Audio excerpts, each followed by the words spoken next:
So welcome back guys to 93 moments. तो दोस्तों बिना कोई टाइम जाए किए सीधा आते हैं वीडियो की तरफ, जहां पर गाइस अभी के लिए शाओयन अपने येन अलायंस के बारे में अपने बिग ब्रो शाओडिंग से पूछता है, जिस पर शाओडिंग शाओयन को बताता है कि अभी के लिए जामा एम्पायर की टेरिटरीज भी बढ़ चुकी हैं और जामा एम्पायर के हर सिटी में हमारे येन अलायंस की प्रेजेंस है। और तो और अब हमारी येन अलायंस की बहुत सारी इंडस्ट्रीज और उनकी ब्रांचेस पूरे जामा एम्पायर में फैल चुकी हैं। जिस पर शाओयन हंस कर कहता है, तो अच्छा मेरा येन अलायंस अब पास्ट के उस यूनलैंड सेक्ट से भी बड़ा हो चुका है। अब शाओडिंग भी हंसकर शाओयन को मजीद बताता है कि अब हमारे येन अलायंस के पास 40 दो होंग लेवल के एक्सपर्ट्स मौजूद हैं और दो होंग लेवल के तकरीबन 10 एक्सपर्ट्स हमारे पास मौजूद हैं। और मजीद अब हमारे येन अलायंस ने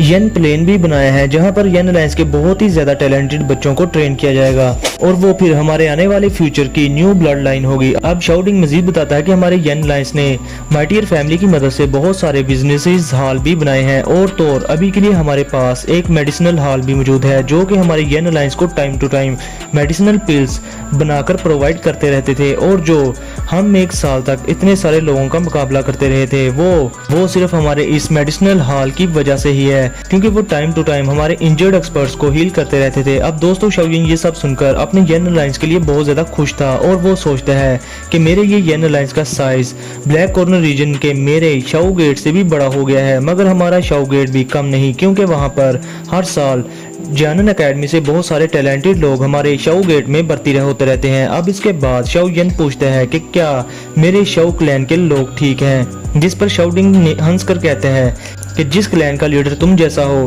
भला वो कैसे नहीं ठीक होंगे। अब ये सुनकर शाओयन शाओडिंग को कहता है कि आप जानन एकेडमी में हमारी कजन्स शाओ वू और बाकियों को वापस बुला लें, क्योंकि अभी के लिए हम और हमारा क्लैन उनको प्रोटेक्ट कर सकता है। अब शाओडिंग कहता है कि ठीक है। और दोस्तों अभी के लिए शाओडिंग ने जो हेल्प के लिए अपने सेकंड ब्रदर शाओ ली को ब्लैक कॉर्नर रीजन में मैसेज भेजा था, मैंने शाओ ली को ब्लैक कॉर्नर रीजन के सारे मामला छोड़कर जामा एम्पायर में आने से रोक दिया है। जिस पर शाओयन हाँ में सर हिला देता है और फिर वो कहता है कि जब के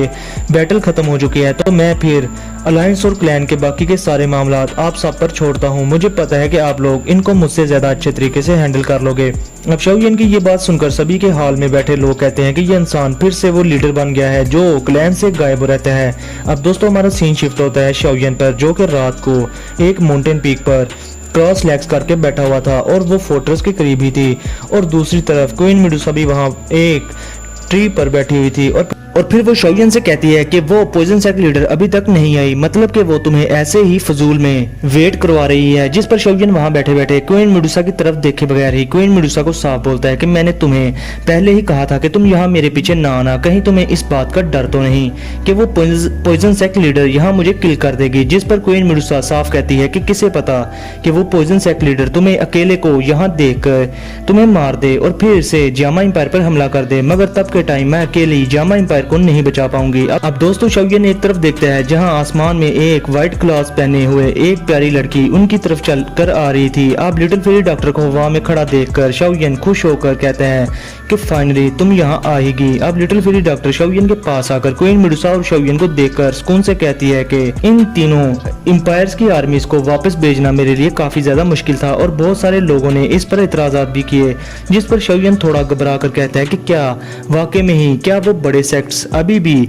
हार नहीं मानना चाहते। जिस पर लिटिल फेरी डॉक्टर कहती है कि मैं पॉइजन सेक्ट की लीडर हूँ, तो टेक्निकली पॉइजन सेक्ट के लोग और चुयन एम्पायर के लोग मेरे किसी फैसले पर एतराज नहीं करेंगे, मगर बाकी के दो एम्पायर्स में गोल्ड जीजी सेक्ट और मुलान वैली सेक्ट का राज चलता है। इसलिए वो लोग अभी भी बहुत ज्यादा आर्ग्यू कर रहे हैं, क्योंकि उन लोगों ने बहुत अरसे से जामा एम्पायर पर कब्जा करने का प्लान बनाया था, मगर जब मैंने ये जंग लड़ने से इनकार कर दिया तो वो भड़क गए और मुझे नहीं लगता कि वो अभी के लिए बाज आ जाएंगे। अब शाओयन ये सुनकर कहता है कि मैंने उन लोगों के हीरोज येन लुआटार और उन 3 मुलान वैली एल्डर्स की धोतियां फाड़ दी थी, भला फिर वो अभी भी इतने ज्यादा एरोगेंट क्यों बने हुए हैं। जिस पर लिटिल फेरी डॉक्टर शाओयन को बताती है कि येन लुआटान और मुलान वैली एल्डर्स और उनके सेक्ट की स्ट्रेंथ तुम्हारी सोच से भी ज्यादा है और जो स्ट्रेंथ उनकी तुमने बैटल में देखी थी वो तो कुछ भी नहीं, क्योंकि चाहे तुमने मुलान वैली एल्डर्स को और येन लुआटान को सीरियसली इंजर्ड ही क्यों नहीं कर दिया, मगर उनके सेक्ट के पास बहुत हाई टायर के एल्केमिस्ट मौजूद हैं। और जहां तक मुझे खबरें मिली हैं कि येन लुआटान और वो 3 मुलान वैली एल्डर्स वो हाई टायर के एल्केमिस्ट की मेडिसिनल पिल्स खाकर कुछ ही देर में रिकवर भी हो जाएंगे और तब के टाइम वो दोनों के सेक्ट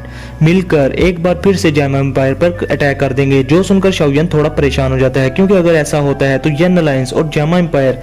फिर से एक बड़ी बैटल में फंस जाएगा। अब queen Medusa little fairy doctor की सारी बातें सुनकर अपना पागल दिमाग दौड़ाती है और वो साफ कहती है कि गोल्डन जीजी सेक्ट और मुलान वैली सेक्ट की जो असल पावर है वो येन लुआटियान और वो 3 मुलान वैली एल्डर्स हैं, और अगर इनको किल कर दिया जाए तो फिर उन दोनों के सेक्ट की पावर खत्म हो जाएगी और वो फिर कभी भी जामा एम्पायर पर अटैक करने का नहीं सोचेंगे। अब शाओयन क्वीन मेडुसा की बात सुनकर कहते हैं कि तुमने ठीक कहा, और फिर शाओयन सोचता है कि वैसे भी येन लुआटियान और 3 मुलान वैली एल्डर्स अभी के लिए सीरियसली इंजर्ड हैं और ये हमारे लिए बेस्ट अपॉर्चुनिटी है कि हम उनको किल कर दें, वरना जामा एम्पायर को इन लोगों की वजह से आने वाले टाइम में बहुत ज्यादा मुसीबत का सामना करना पड़ेगा। अब इसके साथ ही शाओयन की नजर लिटिल फेरी डॉक्टर पर पड़ती है और फिर वो अजीब तरीके से उसे देखकर सोचता है कि अगर लिटिल फेरी डॉक्टर ने येन लुआटियान और 3 मुलान वैली एल्डर्स को किल करने से हमें रोक दिया तो हमारा प्लान तो यहीं पर फेल हो जाएगा। अब शाओयन को अपनी तरफ इस तरह से घूरता देखकर लिटिल फेरी डॉक्टर सोच में पड़ जाती है, मगर क्वीन मेडुसा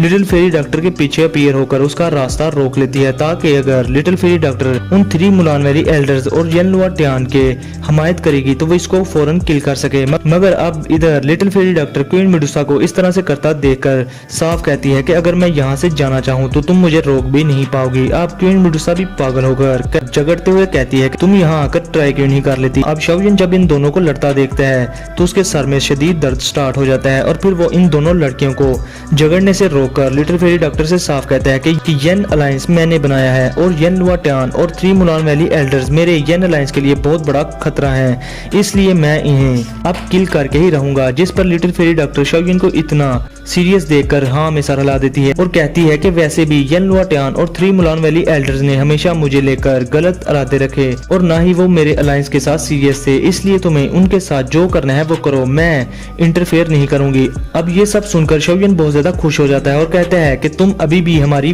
वो पुरानी दोस्ती नहीं भूली। अब लिटिल फेरी डॉक्टर का जवाब सुनकर क्वीन मेडुसा भी वहां से हट जाती है और कहती है कि तुम आज के लिए लकी हो, मगर little fairy doctor queen Medusa को इग्नोर करके शाओयन को बताती है कि अभी के लिए तीनों एम्पायर्स की आर्मी इस टाइम मेरे चुएन एम्पायर के बॉर्डर पर है और येन लुआटियान और 3 मुलान वैली एल्डर्स भी वहीं पर हैं और वो अभी के लिए सीरियसली इंजर्ड भी हैं, मगर अभी के लिए सभी की आर्मी उनकी प्रोटेक्शन कर रही होगी और उनका डिफेंस बहुत ही ज्यादा टाइट होगा और सिक्योरिटी भी बहुत ज्यादा टाइट होगी। जिस पर शाओयन हंसकर कहता है कि इसकी फिक्र ना करो, इन सभी को हम खुद संभाल लेंगे। जिस पर लिटिल फेरी डॉक्टर शाओयन को कहती है कि इस सिटी के बाहर वाले डिफेंस को मैं खुद ही तबाह कर दूंगी और फिर मैं ये खबर फैला दूंगी कि मैं पॉइजन सेक्ट लीडर अपनी इंजरीज को रिकवर करने के लिए रिट्रीट में चली गई थी और फिर तुम लोग मेरी गैर मौजूदगी में जो करना हो वहां पर करना, लेकिन अगर तुम अपने उस अटैक में फेल हो गए और बात लीक होगी तो मेरा पॉइजन सेक्ट बदनाम हो जाएगा। जिस पर शाओयन जल्दी से लिटिल फेरी डॉक्टर को फिक्र ना करने का कहता है और उसे थैंक्स बोलता है। जिस पर लिटिल फेरी डॉक्टर भी थोड़ा स्माइल करती है और फिर वो शाओयन को कहती है कि अब तुम मुझे ये बताओ कि तुम मेरी उस वॉयफुल पॉइजनस बॉडी को कंट्रोल करने में हेल्प कैसे कर सकते हो। जिस पर शाओयन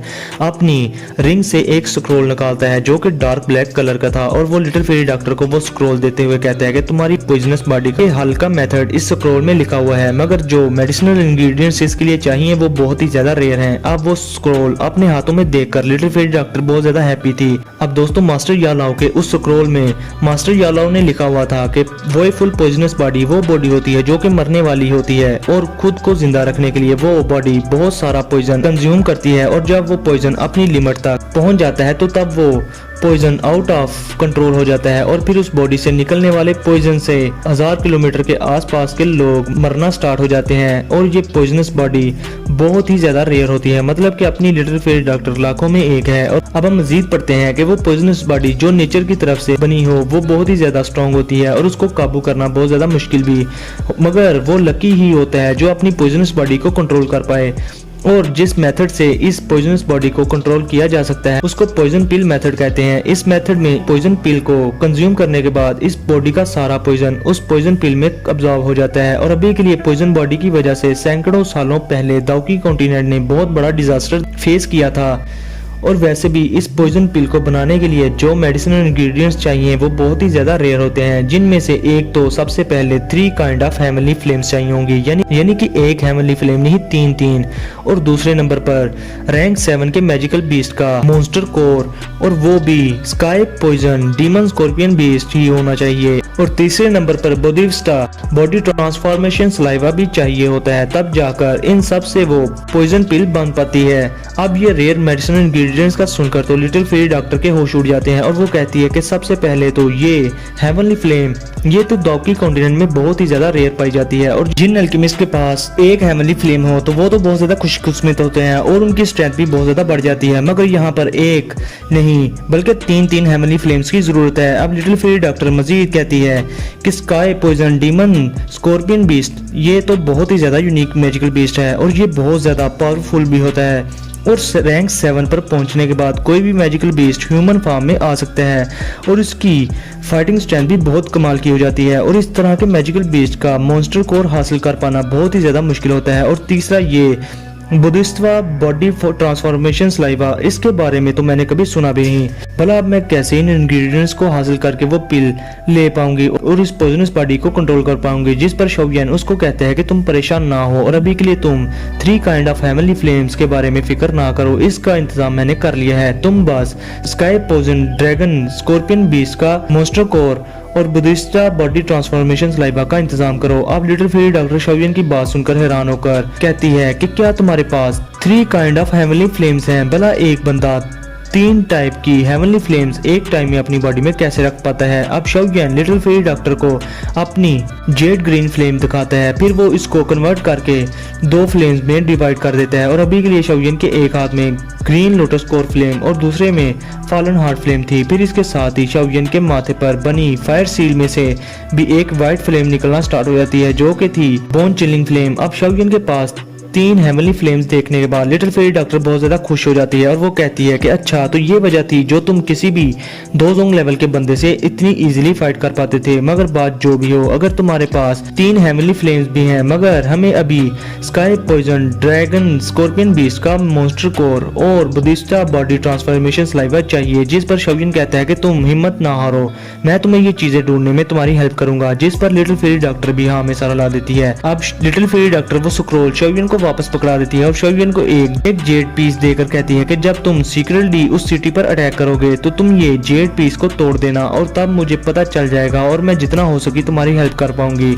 जिस पर शौयन वो जेड का पीस अपनी स्टोरी रिंग में रख लेते हैं। अब लिटिल फेरी डॉक्टर वहां से जाने लगती है, मगर फिर वो शौयन की तरफ देख कर कहती है कि मेरा इतना बुरा रूप देखने के बाद क्या तुम अभी भी मुझे एक अच्छे दोस्त की तरह ट्रीट करते हो? जिस पर शौयन ये सुनकर हैरान था और फिर वो कहते हैं कि मैं तुम्हारा आज भी वही पुराने वाला शौयन